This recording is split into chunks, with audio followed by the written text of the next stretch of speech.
What's up, ladies and gentlemen? It's Aeron from the Wrestle Blog. Time for a cheeky little WWE Smackdown review. Now, Bryan comes down for the start of the show and cuts an incredible promo. Isn't that lovely? Isn't that lovely, everyone?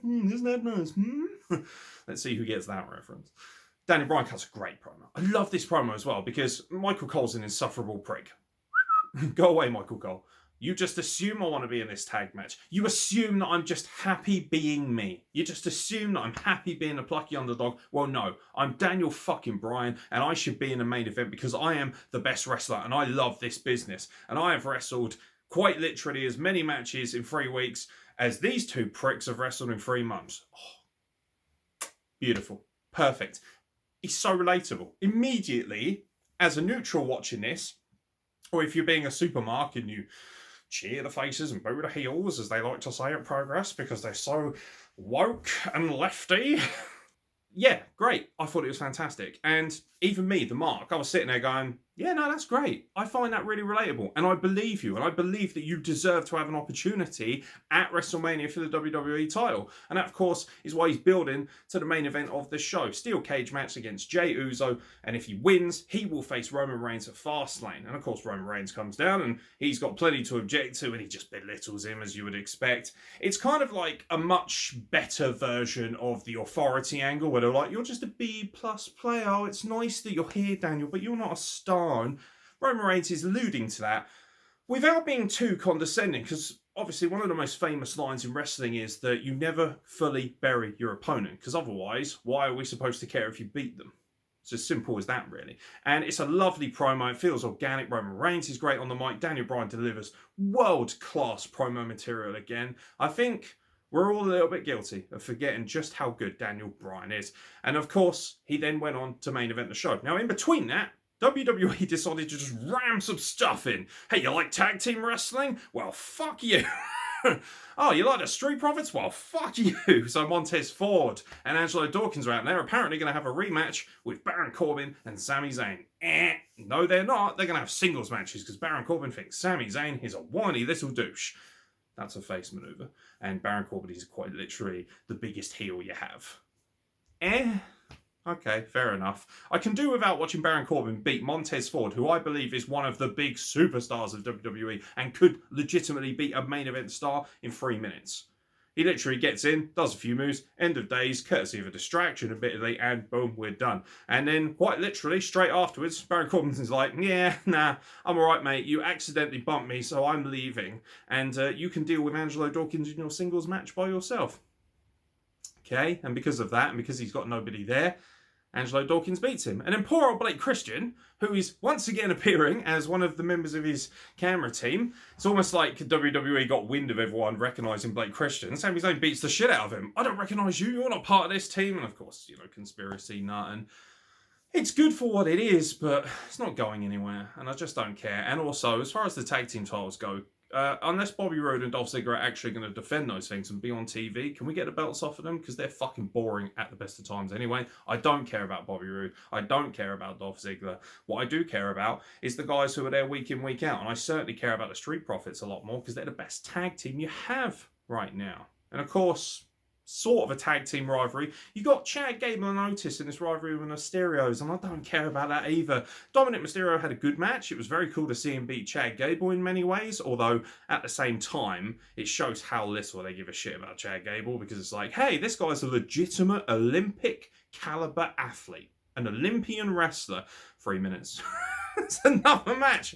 Yeah, we're going to have you lose to this Latin kid. Is that right? Yeah, sure, why not? Okay, fun on the bun, mate. I mean, it continues that rivalry and then it gives them more of an excuse to have even more matches, but they don't feel like they're going to be pay-per-view caliber. The storyline, I don't care about. It's almost like they're desperate to give them something to do that has nothing to do with Rollins and Murphy, who are back on the scene. And speaking of Seth Rollins, he had to be at ringside to watch Cesaro wrestle Buddy Murphy. Now, I was excited about this because the idea of these two having a match is pretty big money, at least from my perspective as a pure wrestling fan.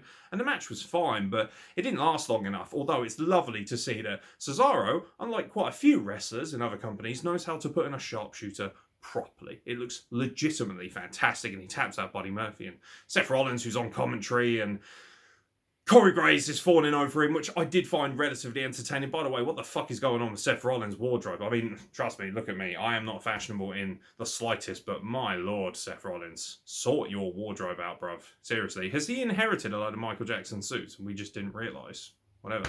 Half his suits look like pyjamas. Okay, cool. But it gives him the slow clap, and we're building to a Seth Rollins versus Cesaro rivalry.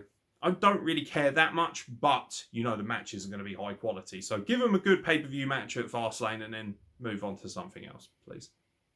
In terms of the women's stuff, not a great deal going on this week. Natalya and Tamina are backstage whinging they haven't got a tag title shot. And I really was hoping Adam Pearce would turn around and say, the reason you're not in this tag title match at Fastlane is because you're fucking boring. So, shoo off $1. Would have been fun to at least reference it. I know it's harsh, but I don't care. I don't. And ultimately, WWE doesn't care. And by the way, fans who are getting on WWE's back, why don't you use Natalya in that more? You've had 14 years to support these women. Why have you chosen now to kick off just because of a graphic? Have a bit of consistency is all I'm saying. It's as simple as that.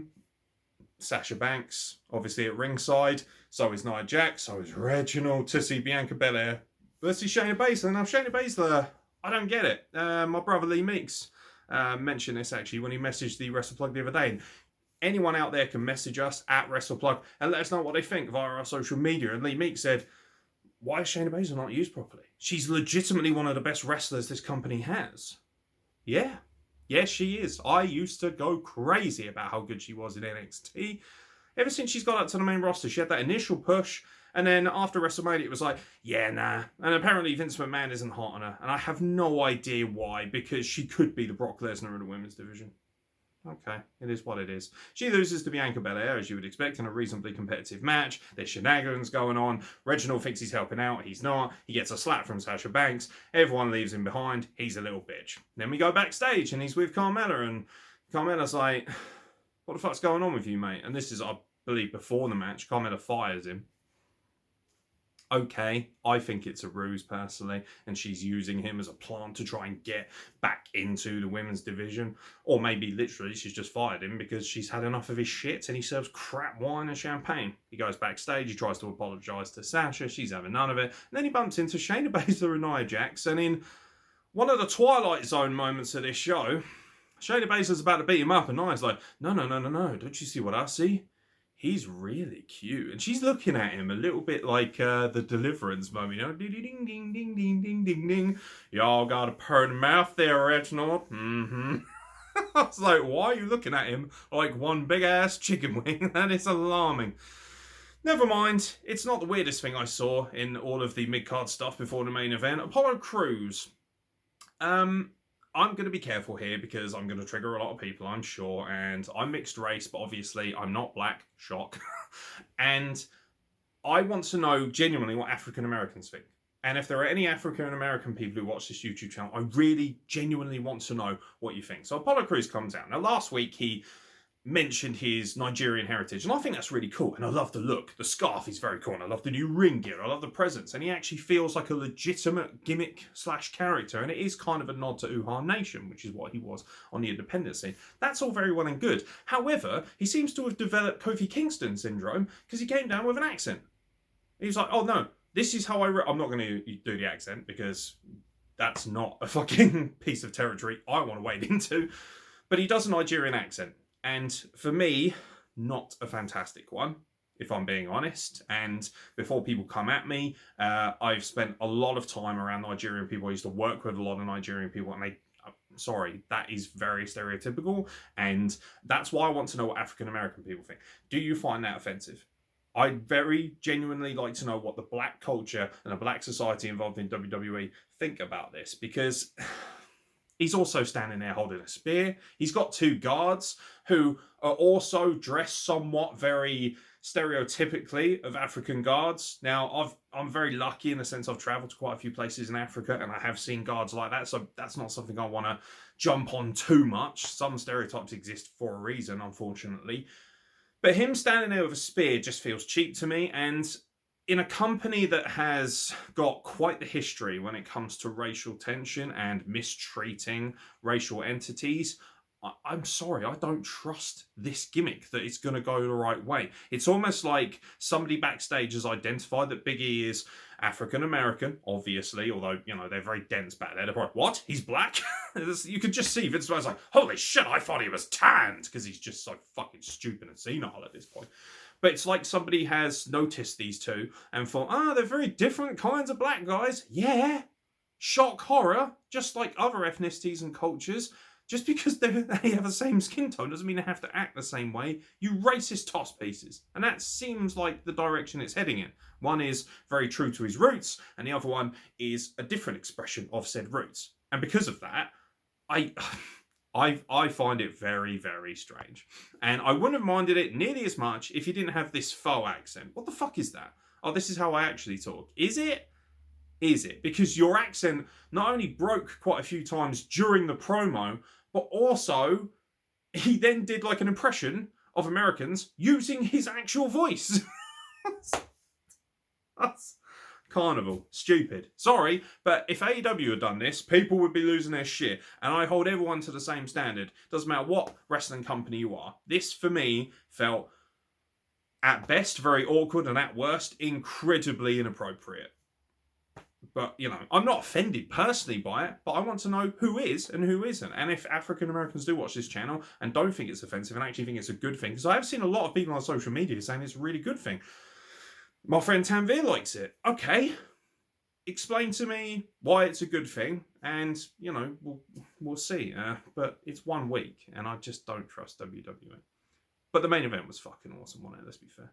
Daniel Bryan in a steel cage match against Jey Uso. Main event Jey as well.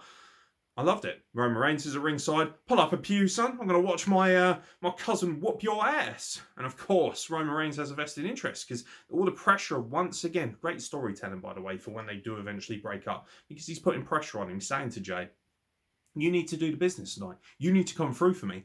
Because if you do, then the Universal Championship is safe until WrestleMania, where I can make the most money in the main event against Edge. It feels like Roman Reigns is definitely going to move on from this rivalry. That's fine. But I like it. And I feel like they're very slowly but surely sowing very subtle seeds before Jey Uso separating himself. And you've got to think that Jimmy Uso is going to be back eventually.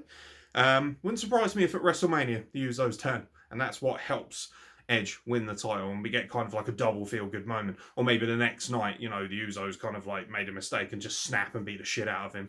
I would like to see something like that. I don't think it should go on and on and on and on, because it's actually had plenty of good time around it and it's lovely, and it also gives Roman Reigns an opportunity to flex himself in a different manner as well. Maybe, you know, Paul Heyman's going to leave him for Brock Lesnar if Brock Lesnar returns. I don't know. Or maybe we're going to build to the next year where it's going to be Lesnar and Roman Reigns again.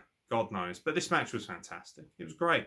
That cameraman's a bit brave, isn't he? The one sitting on top of the steel cage. He was just straddled on a cage. I'm like, please don't fall, bruv. I hope he's got a harness or something, because I just thought, yikes. I wouldn't want to do that job, and I bet he gets paid jack shit. He's probably a wrestler. Vince McMahon's like, you get your fat ass up there. But the match was fantastic. It was hard-hitting, some great high-impact moves. It's very difficult with a match like this to see anything fresh, but I feel like they did a decent enough job of it. And it's Daniel Bryan who wins, and it's Daniel Bryan who's moving on the fast lane to face Roman Reigns. And of course, the show goes off the air with the yes movement. And you like it. It's a feel-good moment. And it's nice to see Daniel Bryan in a position which, let's be honest, most people feel that he should be in, which is as a main event caliber underdog. He really is the underdog, the relatable, plucky face that we can all get behind. And they have done a really good job of this. So even though a lot of the stuff in between on SmackDown was a little bit like, okay, fair enough. It was still only 2 hours. The main event was fantastic. The opening promo was great. And overall, I thought it was an excellent SmackDown. Let me know in the comments below what you guys think. I've been Aeron. Thank you very much for watching. And I'll catch you very soon for more content from the Wrestle Blog.